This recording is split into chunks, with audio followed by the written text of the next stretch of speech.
What's up everyone, Levi here. In this video we are going to talk about how to mix a super beefy, heavy-hitting snare drum. I've received a ton of questions about the snare drum sound from my drum programming video, which I will link in the description, so we're going to break it down. It sounds like this.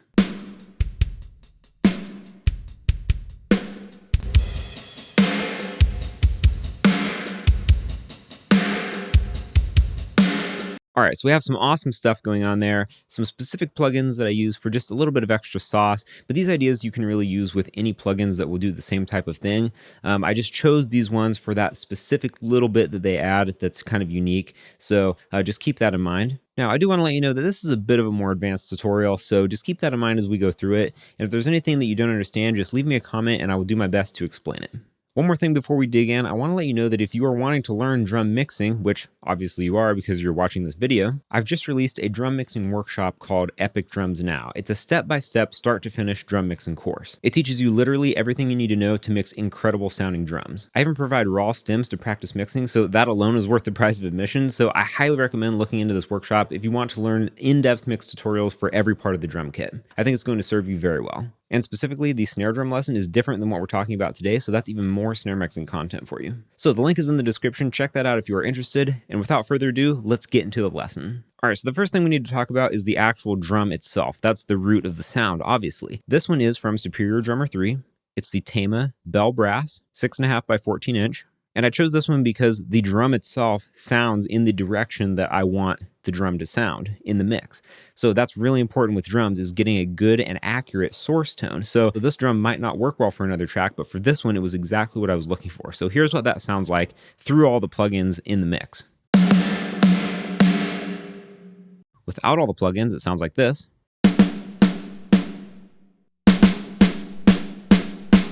It's a very nice, beefy, big snare drum. So that's what we're starting out with here. Okay, so before we get into the individual snare drum mix things, we need to talk about the mix bus, which is what all of the entire mix is going through to be processed together. The first thing I have on this channel is a console plugin, and I'm just really controlling gain with this. It's not doing anything else. We have a little bit of filtering on the high and lows, but basically this plugin isn't really doing much. It's just controlling the gain. But it also is giving some of that console sound. It kind of tightens up the low end and gives a little bit of a better stereo image. So that's a very subtle thing, but it is important.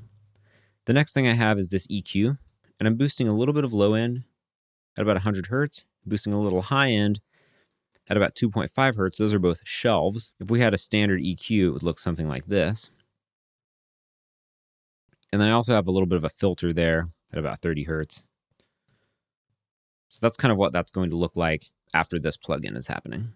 Then I'm going into my bus compressor, and this is just adding some glue. We're not doing anything too extreme. I have a 4:1 ratio, 30 millisecond attack. We don't want to chop off any of the transients, so we're going with a pretty slow attack at 30 milliseconds. Then we have a pretty fast release for this track at 100 milliseconds. And then on the limiter, we're getting about 4 to 5 dB of gain reduction on the snare drum. So let's see what this is doing all together before and after. Before.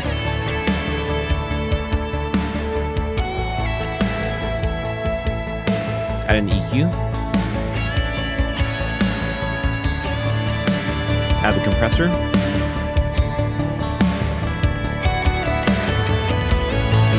Add the limiter.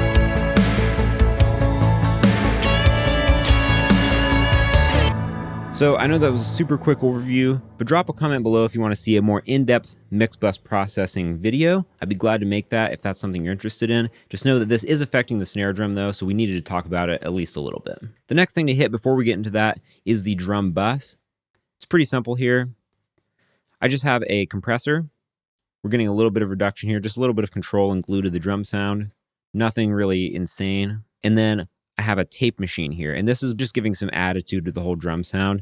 We're hitting it pretty hard, and we're going to get some distortion out of it. So let's see what this is doing, along with our bus compressor here.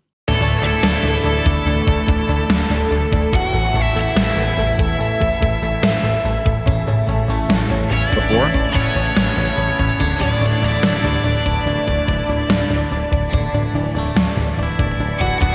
After.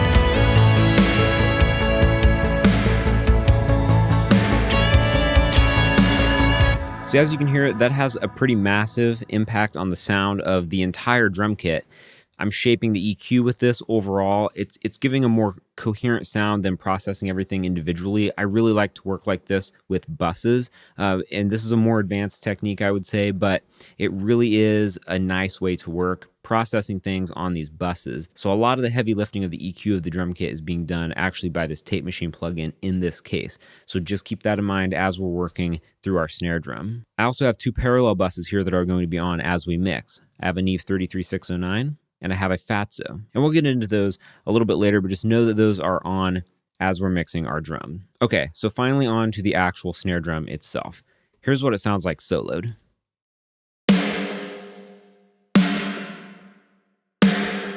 We'll take off our delay and reverb.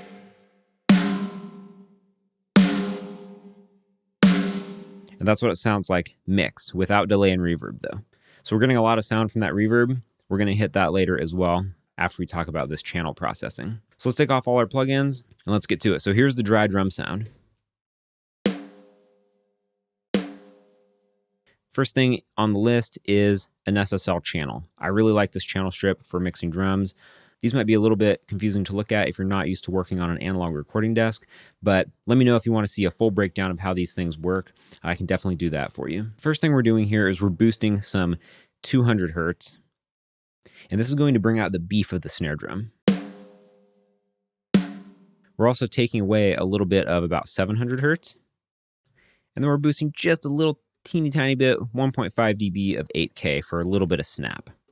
We also have a little bit of compression going on here. So here's before, after. And this is just that top mic, remember, so we don't really need it to be super bright. We're going to get a little bit of the sizzle from the Snare Bottom Mic.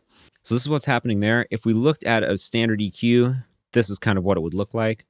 And I also do have the filter at about 120 hertz, this high-pass filter. So we're bringing that up there to kind of get rid of any of those rogue low frequencies. Another thing I want to mention is I'm not using a gate on this because I have the bleed turned off in Superior Drummer. So I don't have any of the other parts of the drum kit getting into this microphone. This is a clean drum sound. So that's actually a real luxury. A lot of times you would have to use a gate to get rid of the hi-hat or the kick drum or any other parts of the drum kit.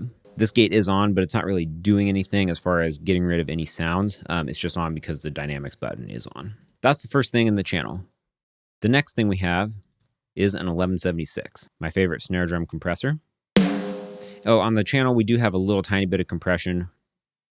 Turn this off. Little tiny bit of compression. It's not really doing much, so not super important. This is the real heavy lifting compressor for the snare sound. So here it is before. Here it is after. So that's really making a big difference in our snare sound. I have a 4:1 ratio, pretty fast release, kind of a pretty fast attack actually. We want to make sure that we don't take away the transient, but I do want to just control it a little bit. So if we bring the attack slower,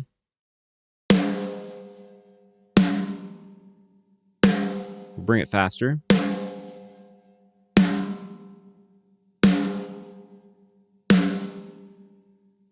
Now maybe that's a little bit too much, so I just brought it around the 5 mark here.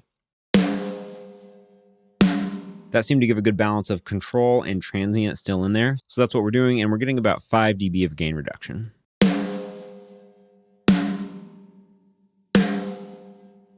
Next in the chain is a 1073, and this is one of those plugins I was talking about. It's kind of giving a little bit of a secret sauce to it.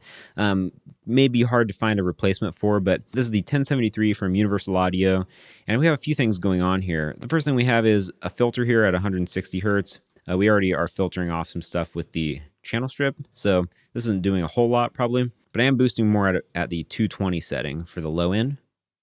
So we're giving some more boost down to that beefy section. I'm boosting around 1.6K as well. This is going to give some of the kind of woody crack to the snare drum sound. And then I'm boosting some more high end as well. So I'm boosting a lot with this plugin. Another thing that's very important for this that I'm doing is I'm driving the input of this preamp pretty hard. And then I'm turning down the output to compensate for that. So we have a hotter input and a lower output. And this is giving some distortion and some saturation to the sound. So here it is before.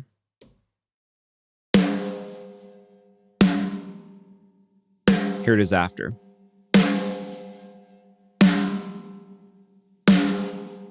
So that's definitely adding a lot to the sound. There's some great presets in here just to mess around with. I started off with this 808 snare preset, just messing around, but I did change the EQ. But this driving this input was kind of part of the preset, and I really dug what that did to the sound. All the drum presets in this are absolutely awesome, and they just bring that mojo to the sound.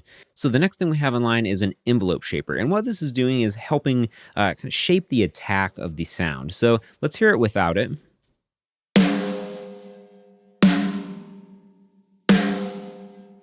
And now let's engage it.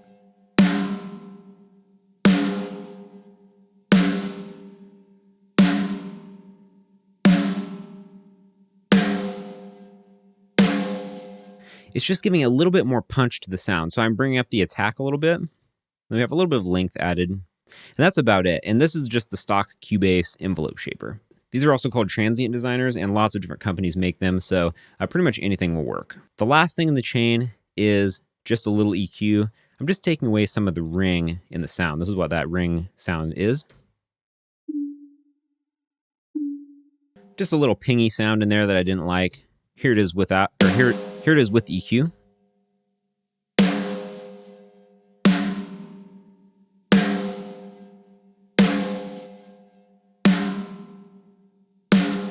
Just a little subtle change there. Okay, so that's it for the top mic. The bottom mic is pretty simple in comparison. Here we have our bottom mic. And that's just the bottom mic of the snare drum picking up the snares. So on this, I just have a channel strip, and I'm just doing a little bit of compression.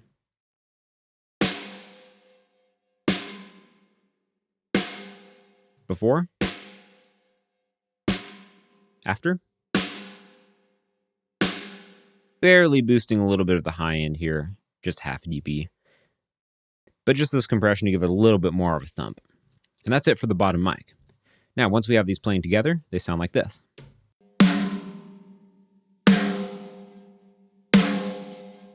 The next thing we need to talk about are effects. Now, these are very important to the sound, as you've heard. So let's first talk about our snare reverb. I'm using the Arturia Plate 140. I actually got this for free. They gave it away a couple Christmases ago. So check their site around Christmas. They give away some cool stuff. I have the drive turned all the way up, so we're getting some distortion. I'm on the second EMT, classic EMT setting. This is a plate reverb. I have about a 1.5, maybe a little over 1 second decay time. 100% wet. And then I have my width at about, 60% or so. So if the track has a lot going on the sides, maybe I'll bring this more narrow. But for this track, I'll route it to about 60% for the width.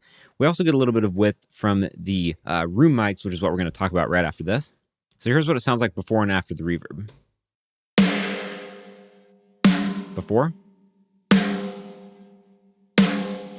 After.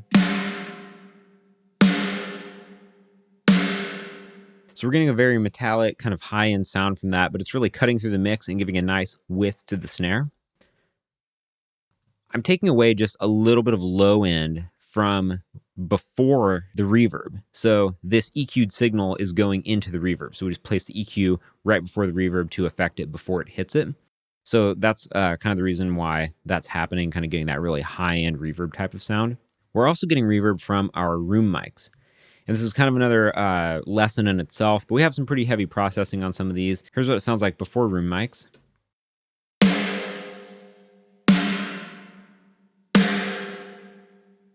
After.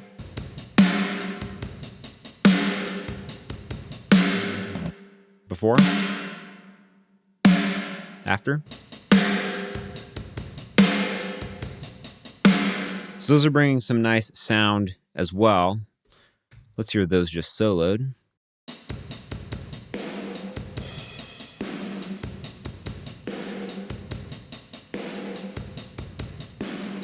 So we're getting a nice amount of snare room sound in those, and that's adding a lot to it. The last thing we have going on, and this is kind of crazy, it's a snare delay.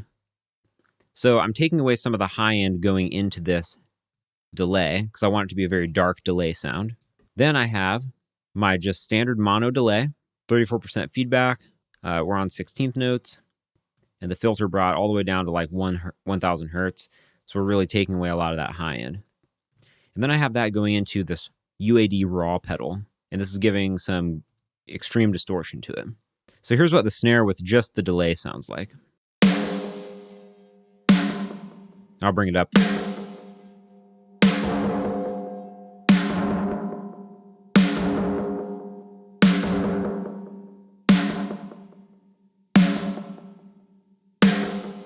But it just gives a little bit more length to the sound without kind of muddying it up with more reverb. It just sits well in the mix. It gives a little bit of bounce to things too. So that's going in the mix as well as yet another kind of piece of ambience, I would say. And then the last thing we have here are our parallel buses. And this is a bit of a secret for the snare sound in general for any mix that I do. So here's the snare without our first parallel bus, which is the 33609. Here are the settings: 100 millisecond release, 1.5 ratio, the fast attack in. This is what that's doing.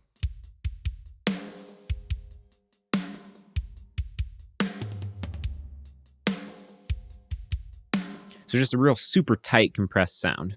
And we're mixing that back in with the standard drum bus. The second parallel bus is the Fatso. This is another one that's like a very unique sounding type of processor. So it's kind of hard to find a replacement for. So here's the Fatso only.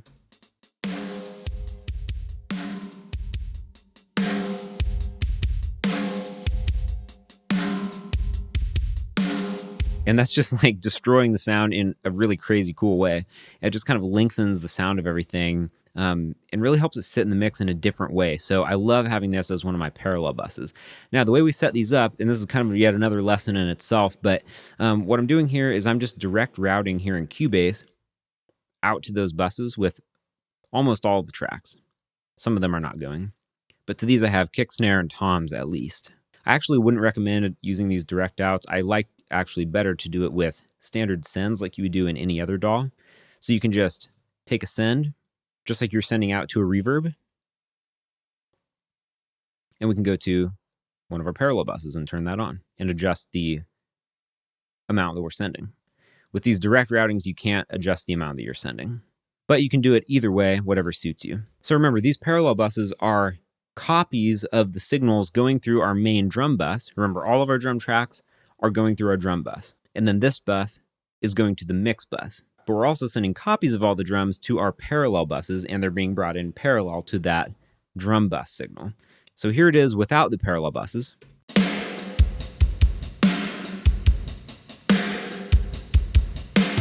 And here it is with.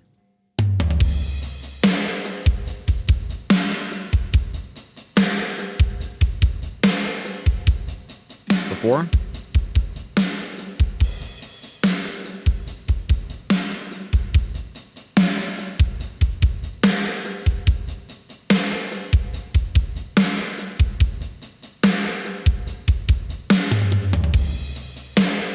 So those parallel buses are doing a lot of heavy lifting for this. So this is perfectly illustrating there's not one individual thing that's going to give you a great snare sound. It's everything working together in your mix, from the source tone to the individual processing, to the bus processing, to the effects, to your parallel buses, to your mix bus. There's a lot going on here that's all working together to give that sound. So this is a very kind of advanced tutorial, like I said at the beginning, but that's what's going on for this snare sound. So let's hear the drum kit without our processing.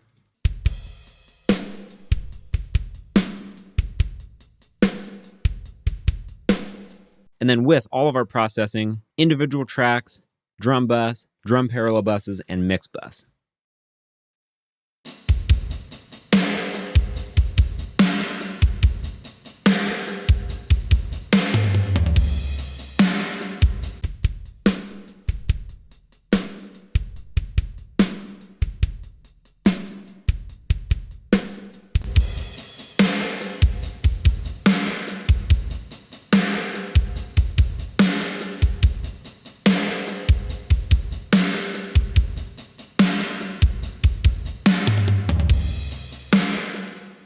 So let's hear it in the mix one last time.